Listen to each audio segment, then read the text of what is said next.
Convertir la basura en energía combustible limpia. Neutralizar los residuos nucleares. Capturar los gases que causan el efecto invernadero y enterrarlos. Una industria en plena expansión en el siglo XXI. Edificios sostenibles y ríos que renacen.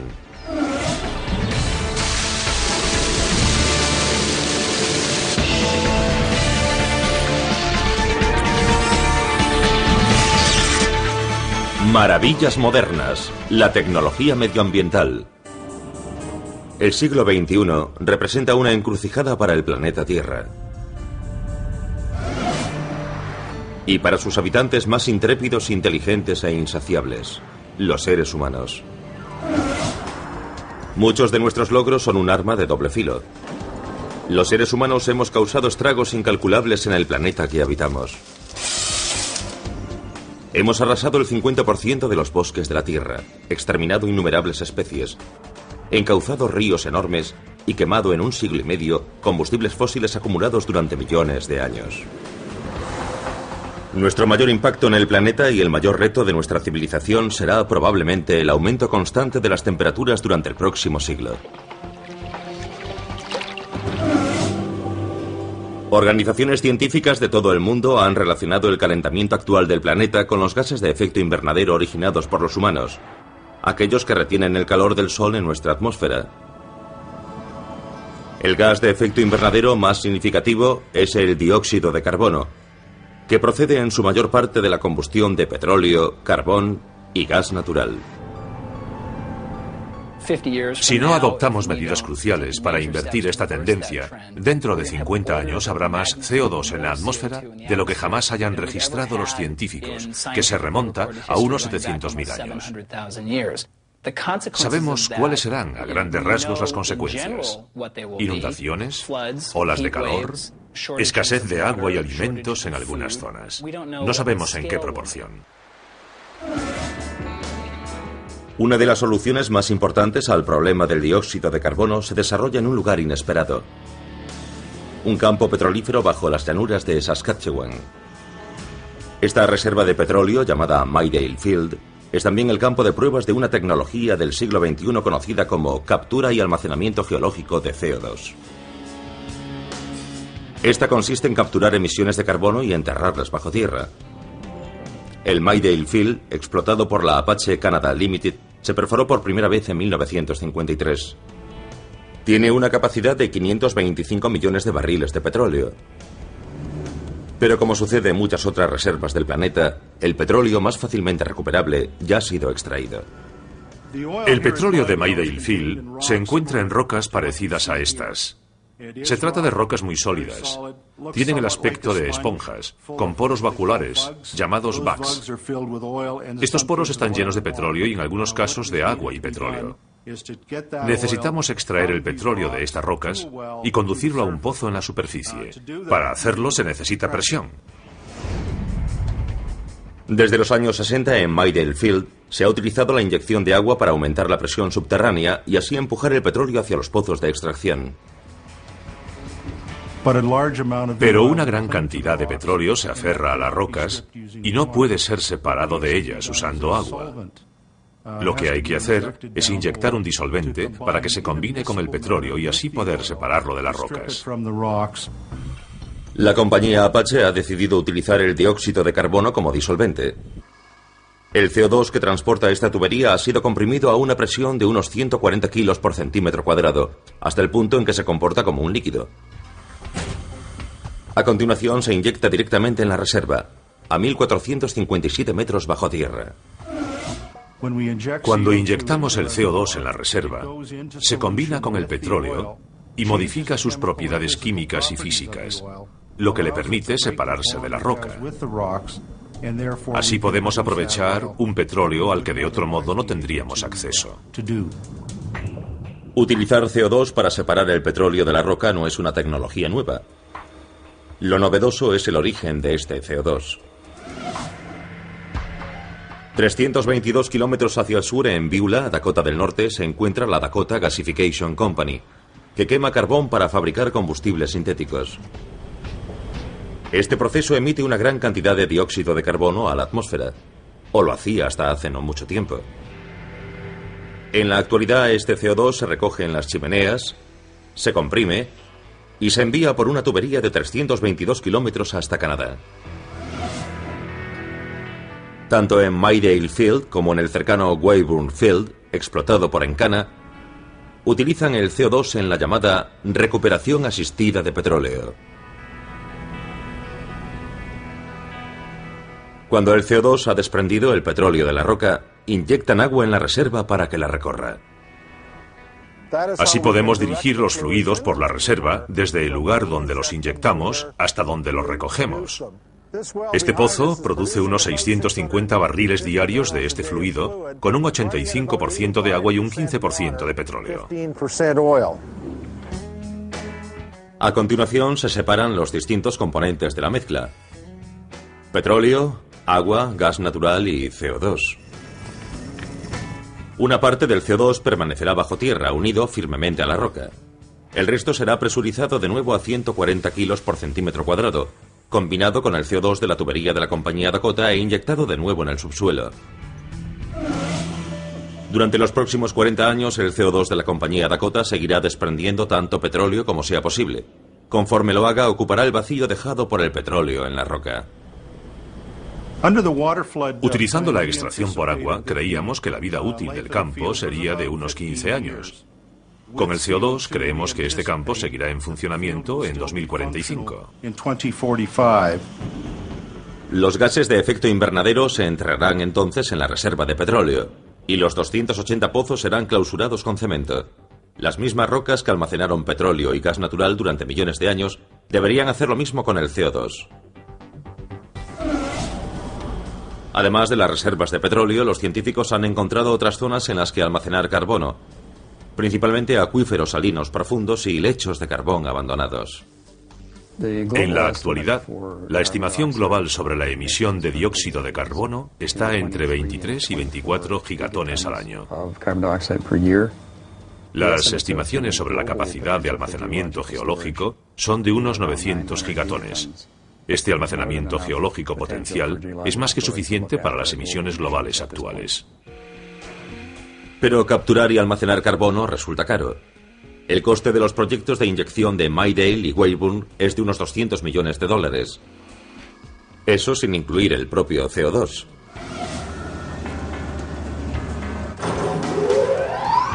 Pero esta elevada inversión permitirá a las compañías Apache y Encana producir 215 millones de barriles que no se podrían conseguir de otro modo, y que generarán miles de millones de dólares. Un incentivo evidente. La pregunta es, ¿quién pagará la captura y el almacenamiento de CO2 cuando no quede más petróleo que recuperar? La búsqueda de sistemas para almacenar carbono o reducir su producción para que no sea liberado en la atmósfera es un asunto cada vez más regulado. Algunos estados, como California, ya están poniendo límites a la cantidad de carbono que las fábricas pueden emitir. En estas situaciones, para poder seguir proporcionando electricidad a sus clientes, las fábricas tendrán que encontrar modos de capturar y almacenar carbono. Si no lo hacen, tendrán que abandonar ciertas tecnologías que les han resultado muy rentables en el pasado. Lejos de las llanuras de Saskatchewan, barridas por el viento, en el caluroso desierto de Arizona, otra compañía ha conseguido dejar de emitir CO2 empleando un sistema literalmente verde. La central eléctrica Red Hawk, propiedad del Servicio Público de Arizona, es una gran estación eléctrica de ciclo combinado. Quema gas natural para hacer girar sus gigantescas turbinas, que generan 1000 megavatios de electricidad. La mayor parte de los desechos producidos por la combustión de hidrocarburos son agua y dióxido de carbono, que normalmente se emite a la atmósfera como gas de efecto invernadero. Pero si se combinan el H2O y el CO2 con los rayos del sol de Arizona, se obtiene la fórmula mágica de la fotosíntesis. Así que el Servicio Público de Arizona se alió con una compañía llamada Green Fuel Technologies, a fin de realizar un innovador experimento: capturar con algas parte de los gases de efecto invernadero producidos por la central. Las algas solo tienen una misión en la vida: consumir CO2 y dividirse, por lo que son el medio perfecto para encargarse de nuestras emisiones de CO2 de efecto invernadero. El CO2 y los restos de agua se recogen en el cañón de la chimenea de gas natural y son conducidos mediante tuberías hasta estos tanques bioreactores. Como todas las plantas, las algas consumen el carbono como alimento para su proceso de crecimiento y expulsan solo oxígeno. Este proceso comienza en el vivero, donde los biólogos de Green Fuel cultivan diversas variedades de algas. Casi todas las especies de algas se duplican durante el fotoperíodo de un día, 8 horas, y aquí en el vivero conseguimos 3 fotoperíodos. Usamos los restos de agua de la central para cultivar estas algas. Así que adaptamos estas algas a este entorno en particular, a esta agua en particular y a este gas en particular. Así logramos que sean muy resistentes en esta zona. A continuación, estas asombrosas plantas son transportadas al bioreactor diseñado para distribuir equitativamente la luz solar y el CO2 hasta que las algas están listas para ser recogidas. Este tubo nos permite introducir el gas en el sistema. Estos dos son para los circuitos de refrigeración. Y con este recogemos las algas. Cuando el crecimiento de las algas alcanza una concentración determinada, podemos extraer una parte. El Servicio Público de Arizona y Green Fuel no se limitan a tirar las algas. No es una coincidencia que el lodo de las algas cosechadas se parezca mucho al petróleo. Al igual que los hidrocarburos, las algas son químicamente complejas y contienen gran cantidad de energía. Utilizamos las algas mediante un proceso de 3 etapas. La primera consiste en recoger los aceites de las algas para fabricar biodiesel. En la segunda recogemos el almidón que contienen las algas y con él fabricamos etanol. Lo que queda de las algas son proteínas que podemos utilizar como alimento para el ganado. Estas algas también pueden ser secadas y quemadas de nuevo en la central eléctrica. Pero también se pueden utilizar para fabricar papel, plásticos o alimento. De hecho, la mayoría consumimos muchas algas en nuestras comidas diarias sin saberlo. Creo que con el tiempo desarrollaremos una estrecha relación simbiótica con estas plantas que llevan aquí millones y millones de años. Desde luego, mucho más tiempo que nosotros. El experimento ha tenido tanto éxito que el Servicio Público de Arizona y Green Fuel pronto llenarán esta estructura de criaderos de algas. Aplicar esta tecnología a gran escala implicaría un salto mucho mayor. Para capturar el 100% de las emisiones de CO2 de una central se necesitarían unas 0,8 hectáreas de algas por megavatio. Eso significa que una gran central como Red Hawk necesitaría 809 hectáreas. Pero en Green Fuel Technologies ya han pensado en eso. En los Estados Unidos hay más de 1.700 centrales eléctricas, lo bastante grandes para albergar instalaciones como estas. Y gracias a sus subproductos potencialmente rentables, el papel de las algas en la reducción de las emisiones de carbono podría autofinanciarse. Para resolver el problema del carbono se necesitarán diversas soluciones simultáneas, como salvar bosques y humedales que capturan naturalmente el CO2 y extender el uso de energías renovables que no emiten carbono.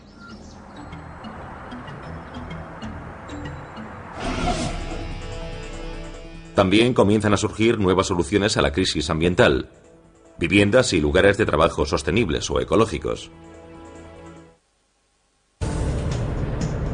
Para encontrar la causa de muchos de los problemas medioambientales solo tienen que observar su hogar y su lugar de trabajo. Los edificios consumen buena parte de los recursos del planeta. El 50 o el 60% de la energía de los Estados Unidos no la consumen los coches, que es de lo que más se habla, sino el aire acondicionado, la calefacción y la iluminación de los edificios. Bienvenidos al edificio sostenible o ecológico. ¿Sus 3 objetivos? Utilizar menos materiales de construcción y que sean más ecológicos, reducir considerablemente el consumo de agua y energía, y construir sin utilizar productos químicos tóxicos. Aplicar esas tecnologías tanto como se pueda es con mucho el modo más barato y más rápido de reducir tanto las emisiones de gas de efecto invernadero como, en general, las de los contaminantes convencionales del aire. He aquí la prueba. Una elegante vivienda moderna de 3 dormitorios construida por Living Homes en Santa Mónica, California. Su efecto sobre el medio ambiente se tuvo en cuenta antes incluso de su construcción. Esta vivienda se compone de un armazón de acero formado por 11 módulos prefabricados que fueron ensamblados sobre el terreno en un solo día. Un diseño prefabricado reduce considerablemente el gasto en construcción. La construcción normal de una vivienda conlleva una enorme cantidad de desechos. El 30 o el 40% de los materiales terminan en un vertedero. Los encargados de los vertederos dicen que un 30 o 40% son desechos de construcción. Con materiales prefabricados, los desechos de construcción son un 2% de media, ya que se utilizan diseños previos para todo. Es todo muy preciso. Además, la estructura de acero evita los problemas de moho y humedad de la madera. Es un material muy saludable y también reciclable. Gran parte de los materiales son reciclados y sostenibles, y todas las superficies fueron construidas sin utilizar productos químicos tóxicos como el formaldehído, que se suele utilizar en adhesivos y cubiertas. Las encimeras de la cocina están hechas de papel de periódico o celulosa, las repisas de los baños de vidrio reciclado y las mamparas de la ducha de resina plástica reutilizada. La madera utilizada procede de plantaciones sostenibles, como certifica el Forest Stewardship Council o Consejo de Administración Forestal. Esto ayuda a conservar la mayor fuente de absorción de carbono, los antiguos bosques vírgenes.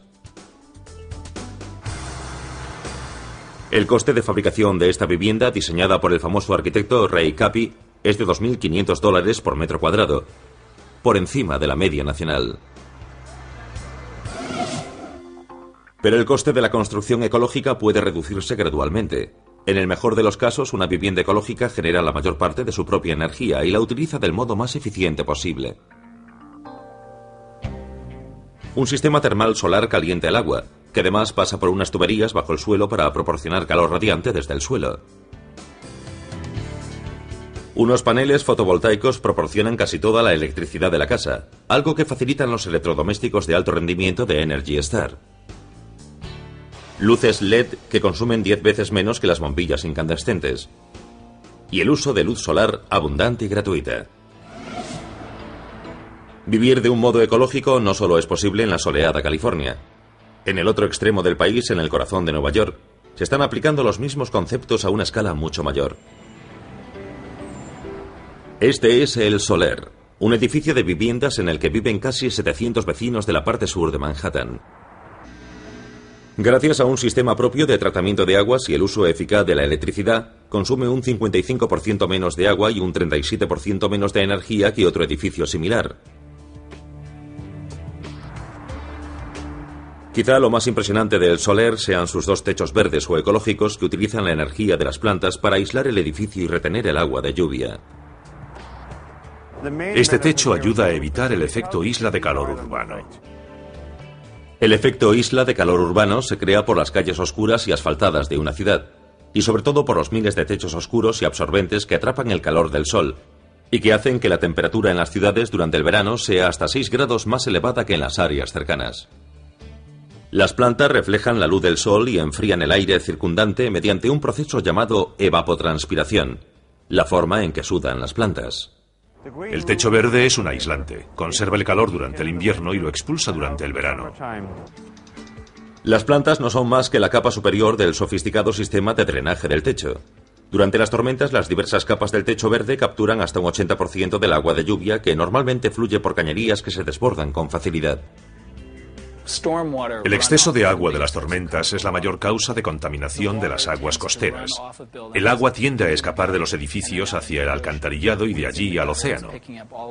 En las alcantarillas recoge toda la suciedad, todos los excrementos de los animales y todo tipo de residuos tóxicos que transporta hasta las aguas costeras. Los techos vivos no son más que una de las tecnologías ecológicas presentes en las junglas de asfalto como Nueva York. A pocos kilómetros del edificio Soler se encuentran las nuevas instalaciones de la corporación Hearst. Una de las principales empresas de esta red nos demuestra que incluso un rascacielos puede ser ecológico desde los cimientos.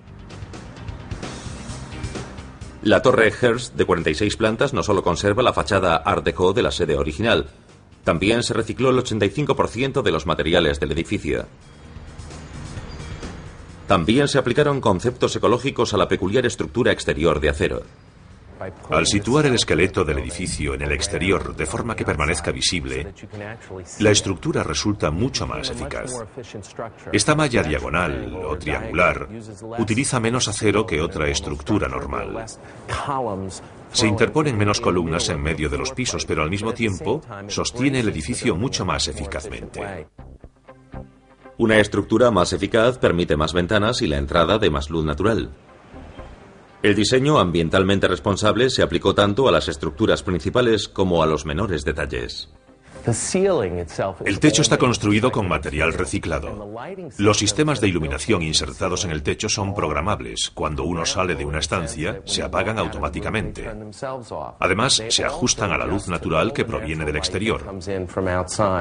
Este sistema de paredes se compone de vidrio de alto rendimiento. Eso significa que el vidrio contiene más hierro, lo que permite la entrada de más luz natural, pero no la suficiente para que produzca demasiado calor en el interior, por lo que se necesita menos luz artificial. Los primeros rascacielos eran en ciertos aspectos pioneros ecológicos. Construidos antes de la invasión del aire acondicionado, las ventanas de estos edificios se alejaban de la fachada para proteger el interior de la luz del sol. Las ventanas podían abrirse para crear una ventilación cruzada gracias a las plantas estrechas. Los primeros edificios de gran altura utilizaban material térmico de mampostería para absorber calor durante el día y liberarlo durante la noche.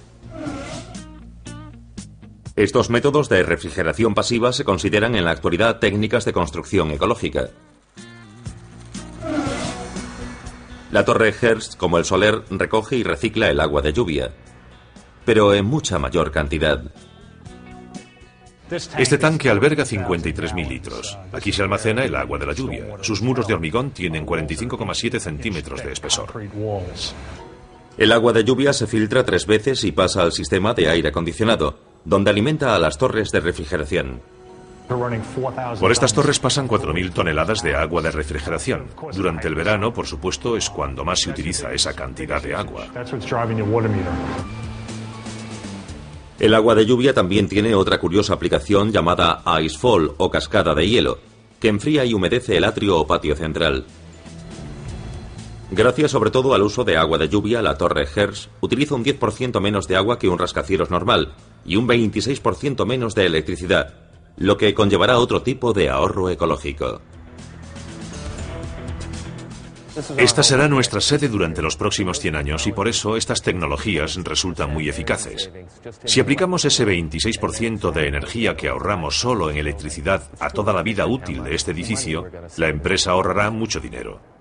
Nos dijeron que no se podía construir de un modo ecológico en Nueva York y hemos demostrado que se equivocaban. Los que quieren emprender un proyecto similar, que vean lo que hemos hecho y que intenten mejorarlo.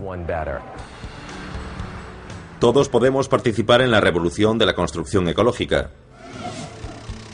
Pero mejor dejar a los expertos otros avances tecnológicos como la limpieza del legado letal de la era nuclear.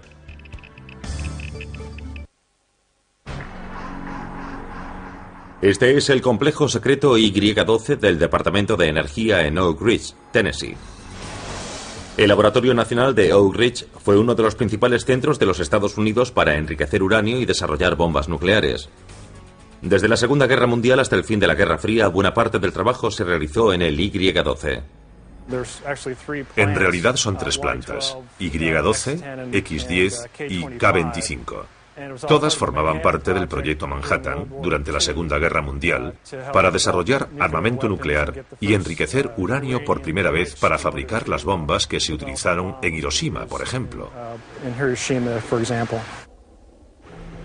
Durante décadas, el uranio y otros residuos tóxicos simplemente se enterraban. Todo se hacía con tanta rapidez que no tenían tiempo para deshacerse de los residuos de un modo más apropiado. Desde la planta Y-12, donde se procesaban componentes de las armas nucleares, los residuos se almacenaban en depósitos.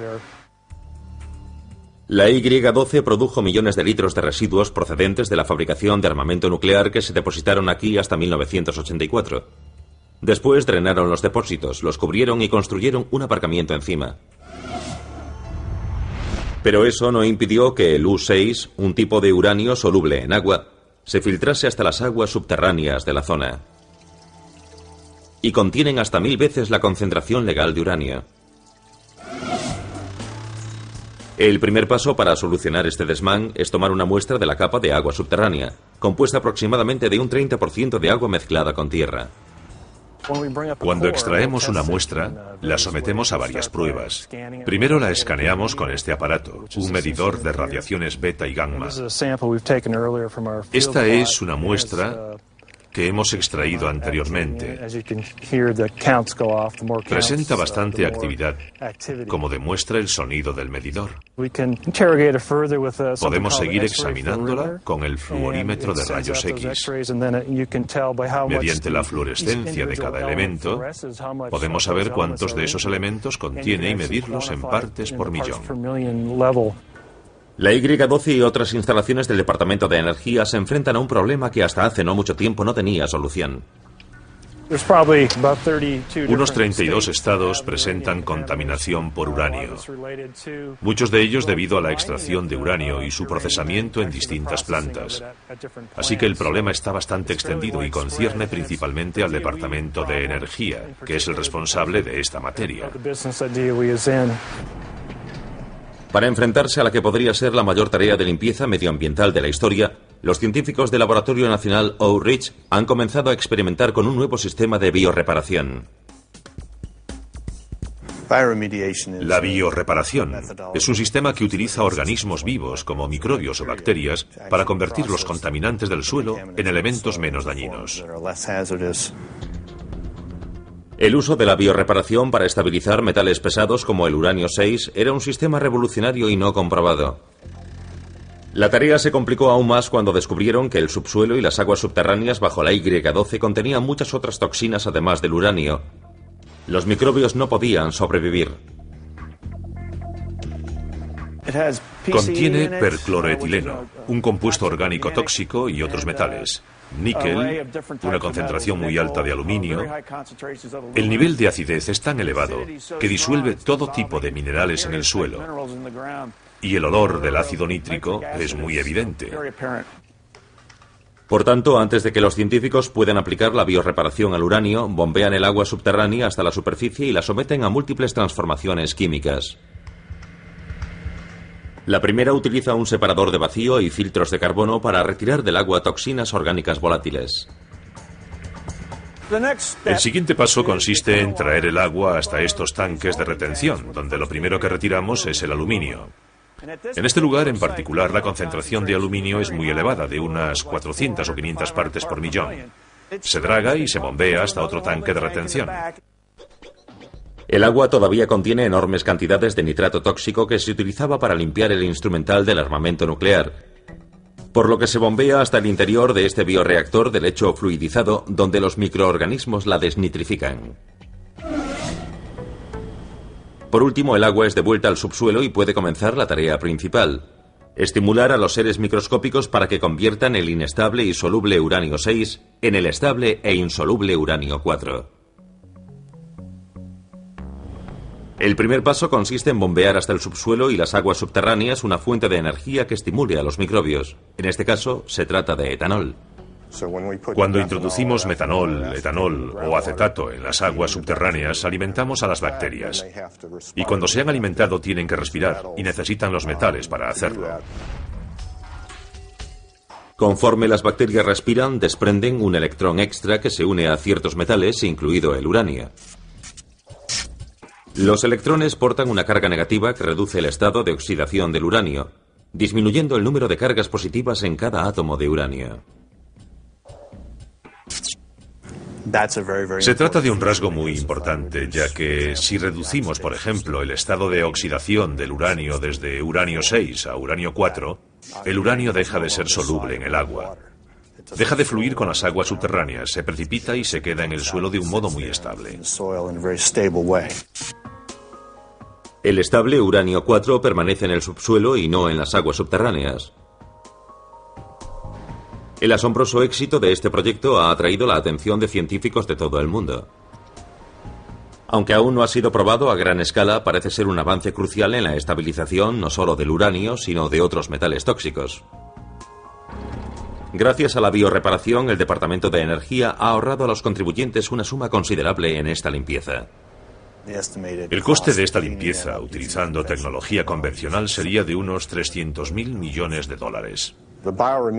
El sistema de biorreparación es mucho más barato y seguro, ya que no es necesario cavar ni realizar transportes por carretera con los riesgos que eso implica. Mientras los científicos del Laboratorio Nacional Oak Ridge siguen estudiando esta solución microscópica a un enorme problema de residuos, la industria encuentra nuevos usos para otros desechos, desde el lodo de papel a millones de toneladas de basura. El reciclaje se ha convertido casi en un tópico del movimiento ecologista y en algo tan rutinario como sacar la basura. Pero reciclar material desechado para crear productos útiles tiene un profundo impacto en el medio ambiente. Tomemos como ejemplo una lata de aluminio. Reciclando aluminio, latas por ejemplo, ahorramos un 95% de energía en comparación con su fabricación tradicional. A escala nacional eso representa un ahorro de unos 15 millones de barriles de petróleo al año gracias al reciclaje de las latas y otros productos. Una tonelada de papel reciclado salva unos 30 árboles.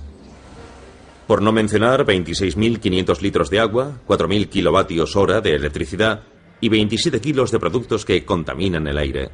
La industria papelera, por su diseño, es quizás la segunda o tercera industria del mundo en consumo de energía.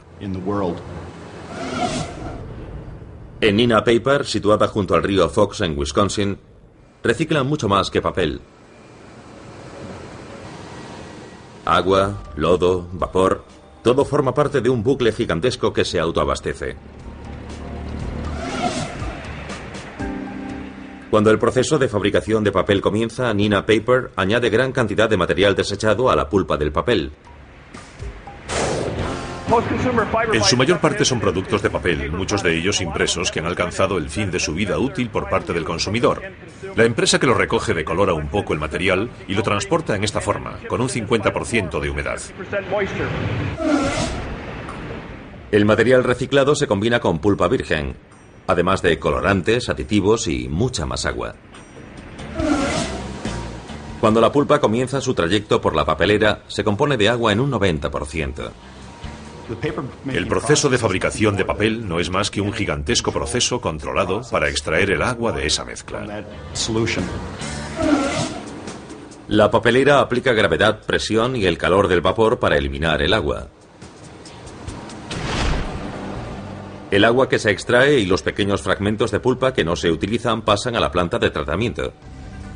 Un 30% del agua será reciclada y volverá al proceso de fabricación de papel. Gracias a la biorreparación, el agua restante regresa al río Fox más limpia que cuando salió de él. El residuo sólido, conocido en la industria papelera como lodo, ya no puede ser reciclado de nuevo como papel.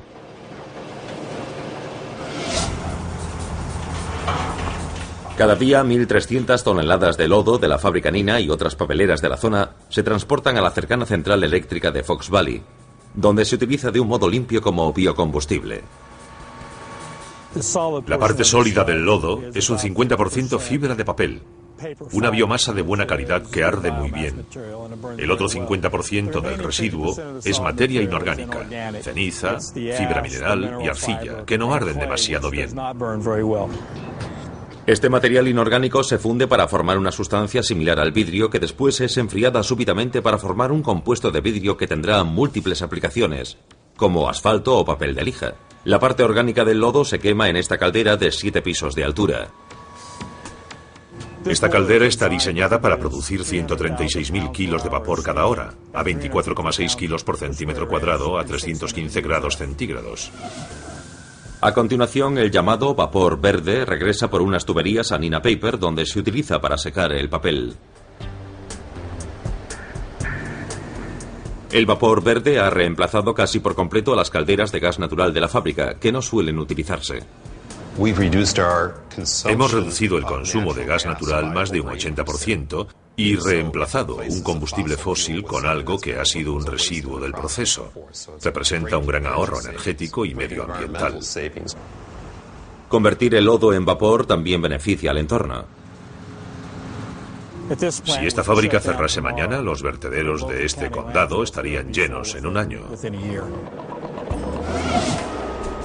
Los vertederos. Tradicionalmente se han considerado la antítesis del reciclaje, Lugares donde millones de toneladas de materiales potencialmente útiles sufren una muerte lenta y desagradable para la vista y el olfato. También son uno de los mayores productores mundiales de metano. Este gas de efecto invernadero, más dañino que el dióxido de carbono, surge conforme la basura se va descomponiendo. Pero en los vertederos actuales se ha descubierto cómo transformar gases de efecto invernadero en energía de combustión limpia. En el vertedero South Shelby, cerca de Memphis, Tennessee, Allied Waste colabora con varios socios medioambientales para aprovechar el metano.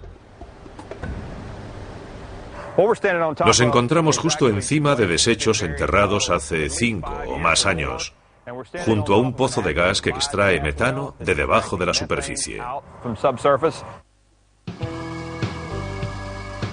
120 de estos pozos se adentran entre 20 y 42 metros en la basura para extraer 140 metros cúbicos por minuto de gas de vertedero, suficientes para calentar 30.000 hogares.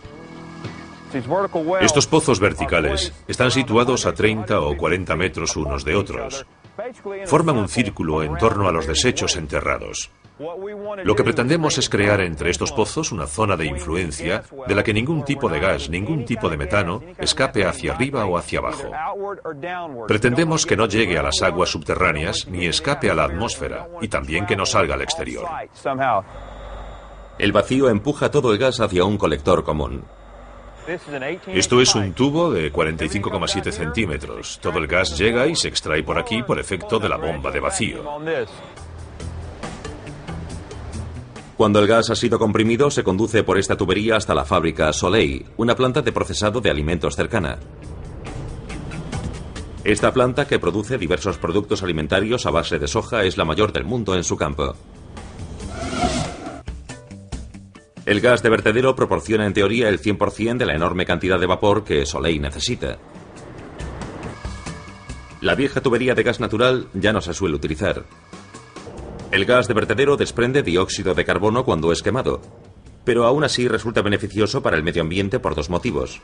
Elimina metano, el gas de efecto invernadero más potente, y sustituye las emisiones de CO2 del gas natural que ha dejado de quemarse. El ingenio humano puede convertir una molestia en un recurso valioso. E incluso hacer que un río regrese a su estado natural. Algo que puede salvar ciudades además de ecosistemas. Cuando el huracán Katrina dejó buena parte de Nueva Orleans bajo las aguas, no fue difícil culpar de la terrible inundación al fallo del sistema de diques. Pero además de los diques, la catastrófica inundación tuvo otra causa menos evidente. La constante desaparición de los humedales pantanosos de Luisiana. Los humedales han desaparecido en gran parte debido a la excesiva canalización del curso bajo del río Mississippi durante décadas y a la reducción de su cauce tradicional.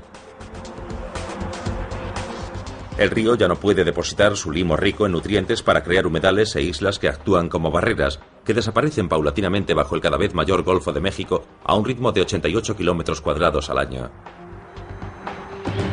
Los humedales y los ecosistemas del río, conocidos como corredores ribereños, controlan naturalmente las inundaciones. Los ingenieros hidráulicos calculan que cada kilómetro de humedal o bosque ribereño absorbe 19,3 centímetros de la crecida provocada por un huracán. Actúan como enormes esponjas y atenúan muy eficazmente las riadas. El filtro de las zonas ribereñas y los bosques pueden frenar el agua y distribuirla. Pueden absorber parte de la energía del cauce y dar más tiempo a las zonas que están río abajo para aceptar toda esa agua. A 3.220 kilómetros de Luisiana, en el Valle Central de California, restaurar corredores ribereños se ha convertido también en un asunto urgente. El 95% de los ecosistemas ribereños de California han desaparecido. En zonas como el Delta de Sacramento y San Joaquín, donde viven 500.000 personas y se encuentran algunas de las áreas de cultivo más valiosas del país, la única protección ante una inundación catastrófica es un anticuado sistema de diques.